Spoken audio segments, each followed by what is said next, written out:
In this example, we're going to talk about an ideal Rankine cycle.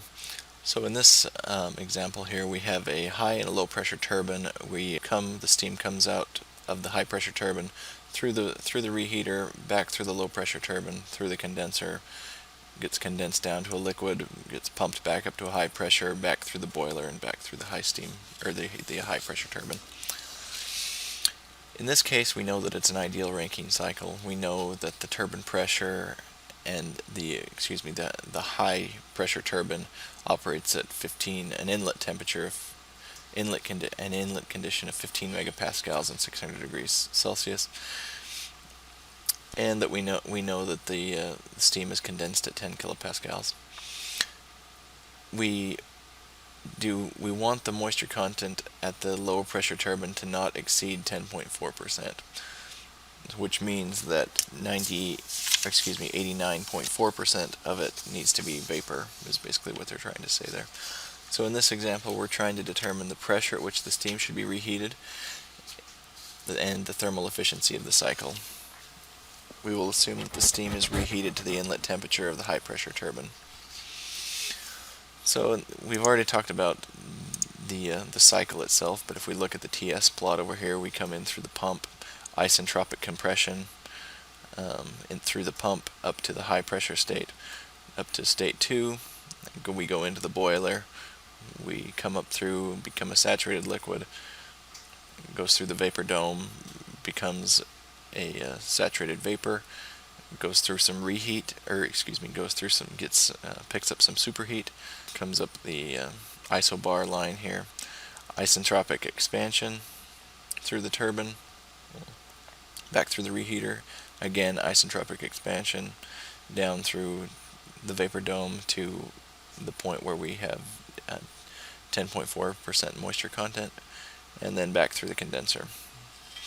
So a couple of things that we can note here is because we have isentropic expansion through the turbine, we also have the temperature at which the reheat occurs. So that gives us 1 point here. Because we know that 5 and 6 are isentropic, we can then determine state 5 and state 6. So if we want to go through and figure those out, we know that at state 6 we're going to have a pressure of 10 kilopascals and a quality of 89.6%, which is 10.4% saturated liquid. We can come through and figure those out pretty simply. We know the quality, and we know the quality at this point, and we know the pressure, so we just go ahead and figure those things out. We can look up the SF and the SFG values in the table, and the same thing for the HF and HFG. We know the quality, so we could go ahead and solve for H6 and S6. State 5, we have isentropic expansion, so we can just say that S5 is equal to S6, and we know the temperature. So those are pretty simple. We can just look those up. So what we can then say is that the steam should be reheated at a pressure of 4 megapascals or lower to prevent moisture content above 10.4%. So if we come up here again and look at the chart, so from that we can determine that the steam should be reheated at a pressure of 4 megapascals or lower to prevent a moisture content above 10.4%.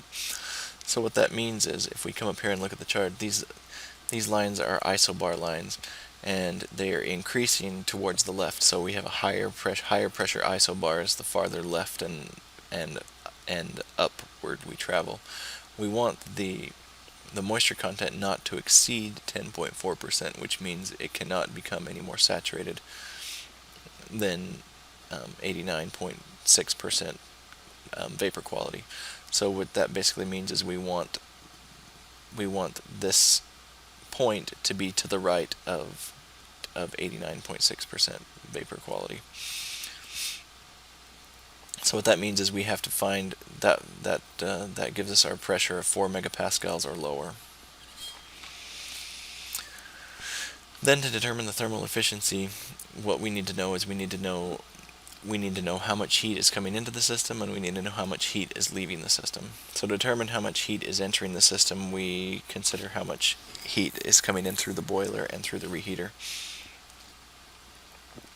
To do that, we have known pressures and temperatures, or we have known qualities and states at all those points. And what we can do is we can just go to the table and look up the values that we need there. We can look up the enthalpy that we need for state 1. State 2, which is through the turbine, or which is through the pump. We know that it's isentropic, so we can use this TDS equals dH minus specific volume times dP relationship.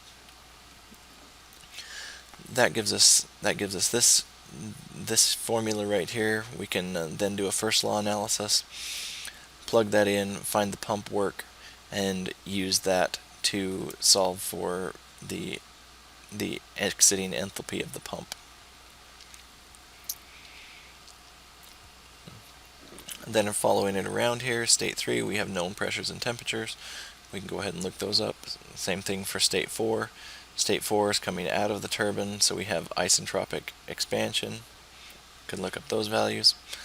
So then from there, it's pretty straightforward. We have all our heat that comes into the system, H3 minus H2, which is going through your boiler. And then we have H4 to H5, which is going through the reheater. We can then determine how much heat came into the system. How much heat leaves the system is just coming out of the condenser. We can then find that. We used our relationship for thermal efficiency here, and we can find that it's 45. The cycle is 45% efficient. So the key points to take away from this discussion is usually when you see a pump, this is a pretty good relationship to use if you have an isentropic pump. You can take this TDS relationship right here and simplify it down, do the integration and simplify it down to what we have here, and that'll help us determine our pump work.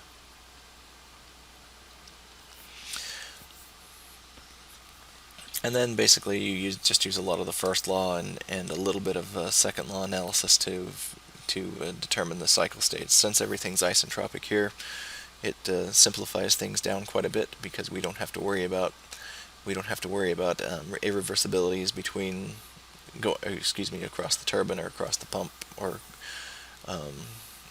we can just go ahead and set the entropies equal to each other and use those to determine the states to what we need.